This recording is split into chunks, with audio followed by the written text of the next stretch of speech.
Hi everyone, it's Kenneth Yim.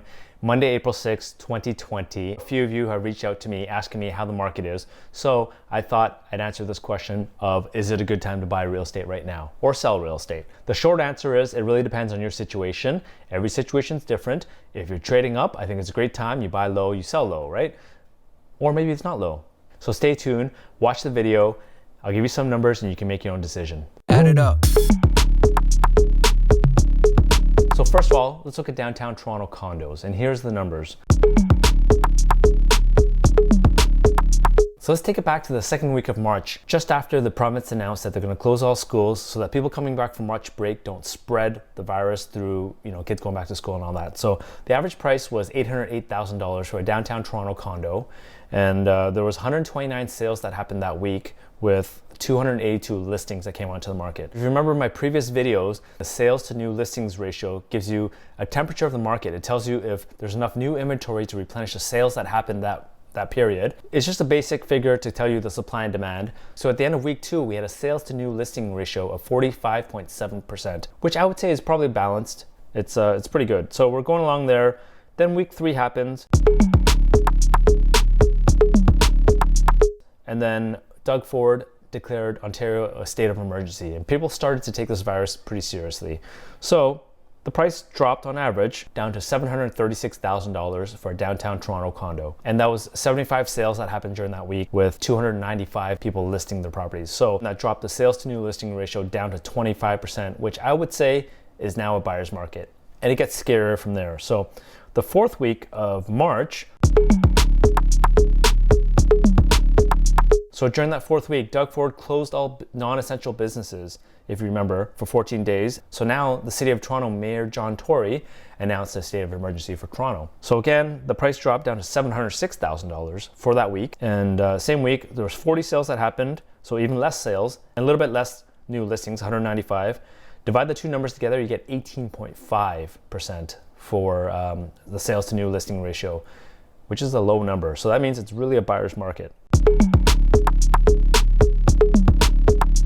So we'll jump to last week, which was March 24th to April 6th, and the average price actually jumped up a little bit at $793,000. There's 21 sales that happened, so a little less than the week before, and 150 new listings onto the market, so again, a little less. So I'd say at this point, those people that had to sell and had to buy have already done so, and now it's just the actual market forces taking over. So sales to new listing ratio again dropped to 14%. It's a buyer's market right now. So there's a lot more supply than there is demand. So that means there's a lot of inventory to choose from.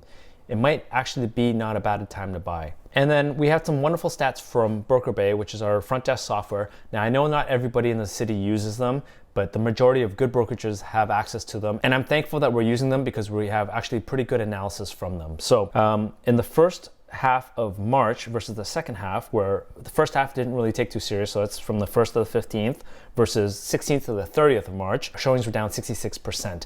So you can imagine there's a lot less showings, but the people out there that are looking are actually serious because we're not supposed to be out there, guys. And then if you look at the showing stats, I know you can't really compare February to March because there's seasonality, but if you look at last February versus the same number of days on this March, it's actually down 77%. So as expected, the number of showings are down, but I'm actually surprised that the number of sales are still up and the price is still relatively there. It's not too bad. It's not too far off. I can see why, because the mortgage rates have dropped so much. One of my variable rate mortgages, I was paying $3,150 a month for my mortgage on a variable rate, and now it's dropped down to a little over $2,600. So that's what, $550 on a $3,000 mortgage that I'm saving just because the interest rates have dropped. So if we're looking at the entry level of the market, about $500,000 to $600,000 for a one bedroom, you're still going to be competing. You're just going to be competing with less people. That's great if you're at that segment of the market trying to get in. I also did some analysis for the detached homes in the central to midtown areas, and that's, you can really define the stats to where you want to, but I think the number that we have right now is fairly accurate for the higher end single family detached home in Toronto. That includes areas such as Annex, Casa Loma, Forest Hill, North and South,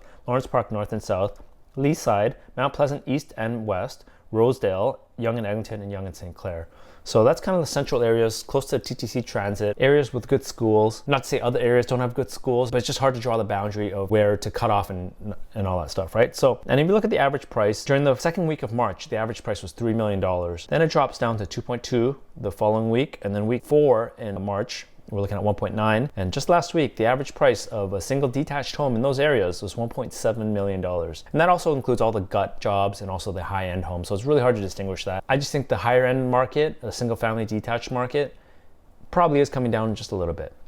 For those that have to sell, probably have to sell. So the average sales to ask ratio was 106% of asking in week 2. Then it drops down to 4.5% over asking. And then it went under asking at 99%. So now we're at 112% of asking price. That's 12% over asking for the areas that I'm talking about in Toronto. So if you're talking about downtown Toronto condos, I'm talking about all sizes, all price ranges, just the only criteria being downtown Toronto.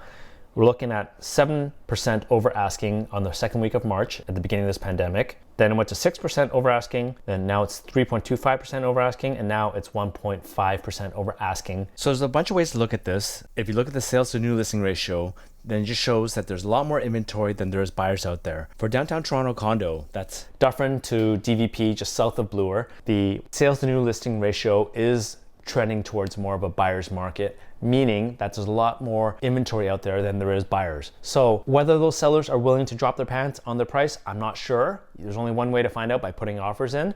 And if you're looking to sell because you have to trade up, well, hey, maybe that's not a bad time to do it. Sell low, but also buy low. And that's significant if you're buying up, if you're trading up to get the single family home, it's probably a good time to do it because you're selling low, you'll take less of a hit than you are when you're the gains that you're gonna get from buying lower when you purchase.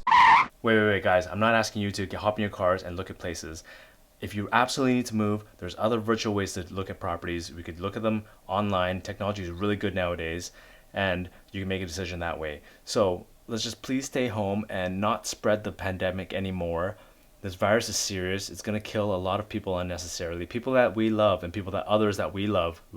So please, let's just stay home as much as possible and use virtual ways to look at properties. So now you ask yourself, is it a good time to buy? Well, it depends what you're buying. So if you're looking to invest into a $500,000 or $600,000 one-bedroom condo, you're still going to compete. It's going to be more advantageous to you than it was a month ago.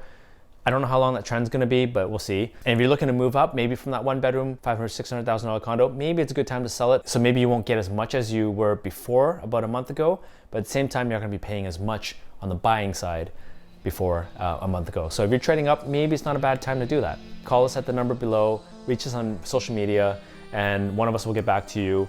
It's Kenneth Yim signing out for Broadview Avenue Group, and I'll talk soon.